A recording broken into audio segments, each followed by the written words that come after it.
Salut tout le monde, c'est GrégoTop, j'espère que vous allez bien. Aujourd'hui on se retrouve pour une vidéo plutôt originale. En effet, on va analyser le tableau de Brisbane 2024, tournoi qui marque le retour tant attendu de Rafael Nadal. Est-ce qu'il a un tableau compliqué? Quelles sont les grandes affiches? Vous saurez tout dans cette vidéo. Mais avant de décortiquer tout ça, je t'invite à liker la vidéo, à la partager, à la commenter si la vidéo te plaît, à donner tes pronostics également, ça peut être super intéressant. Et surtout, abonne-toi, on est presque 350, donc ce serait super. Et en plus, c'est gratuit. Et en plus, au mois de janvier, vous aurez quasi une vidéo tous les jours, avec Brisbane, l'Open d'Australie, etc. Allez, c'est parti. La première question que tout le monde se pose, c'est si Rafael Nadal a un tableau compliqué. Eh bien, la réponse est plutôt oui. En effet, on a appris dimanche matin qu'il affrontera Dominic Thiem. En effet, il a gagné ses 2 matchs de qualification, assez difficilement, il faut le dire. Alors qu'est-ce qu'on peut espérer de cet affrontement entre Dominic Thiem et Rafael Nadal? Ce sera évidemment un match intéressant. Ce sont de très bons amis, ils se connaissent par cœur. Ils se sont affrontés 15 fois, 9 victoires à 6 pour Nadal, donc c'est quand même plutôt serré. Mais la dernière a été remportée par Thiem au Masters en 2020. Une autre époque, on est d'accord. Car aujourd'hui, Dominic Thiem galère énormément à retrouver son meilleur tennis. De l'autre, on ne sait pas vraiment comment le corps de Nadal va réagir. Surtout, il a pas joué depuis 1 an. Donc ça va être super intéressant pour les deux. Puis ce match peut vraiment servir d'électrochoc, que ce soit pour Nadal bien évidemment, mais aussi pour Dominic Thiem. Ils joueront d'ailleurs mardi à 2 h du matin, environ, heure française. Ça pique, mais bon, quand on est un fan de tennis, c'est pas grave, hein. Donc vous aurez une vidéo mardi dans laquelle on parlera du retour de Nadal, d'une possible victoire ou d'une possible défaite. On verra bien. Ensuite, ça peut être davantage compliqué. Il peut se prendre Aslan Karatsev, qui aime plutôt bien l'Australie, on s'en rappelle notamment en 2021, soit un joueur australien, Jason Kubler.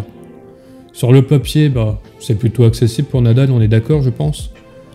Mais sur le terrain, faut voir. Encore une fois, on ne sait pas comment Nadal va réagir, on ne sait pas comment ses adversaires vont jouer, donc on verra. S'il arrive jusque-là, en quart de finale, il devrait tomber sur Hugo Humbert, qui a fait une bonne fin de saison en 2023. En demi-finale, s'il joue bien, il devrait rencontrer des joueurs comme Andy Murray, Kokkinakis ou encore Dimitrov. De très gros joueurs, on est d'accord. Des spécialistes du dur, on peut même dire. Et s'il arrive à aller jusqu'en finale, il pourrait se prendre Holger Rune, Sebastian Korda, Roman Safiullin ou encore Ben Shelton. En soi, un tableau plutôt difficile pour une reprise. Il n'a pas joué depuis 1 an, il revient sur dur.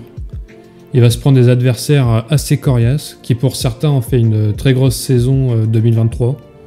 Donc ça va être super intéressant à regarder. Dites-moi en commentaire ce que vous pensez de son parcours, de ses possibles adversaires. Ça peut être super intéressant. Quelles autres affiches intéressantes on peut avoir dans ce tournoi? On a du Ben Shelton contre Roman Safiullin au premier tour. Un match plutôt intéressant car ce dernier, on le sait, a fait une bonne fin de saison 2023. On a Hugo Humbert contre Alex Mikkelsen, jeune joueur américain de 19 ans. On a également Thomas Etcheverry contre Thomas Maček, jeune joueur tchèque, très doué aussi. Et puis enfin, on a un premier tour de folie entre Andy Murray et Grigor Dimitrov. Ils se connaissent par cœur. Ils se sont affrontés 12 fois.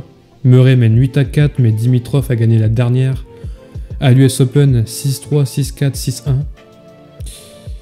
En plus, on le sait, Dimitrov, en ce moment, il rejoue très très bien. Murray, il galère davantage. Donc ce sera plutôt un match intéressant pour les deux. S'il fallait se mouiller un peu, je dirais qu'on aura en demi-finale Holger Rune contre Ben Shelton et Grigor Dimitrov contre Rafael Nadal. Pourquoi pas?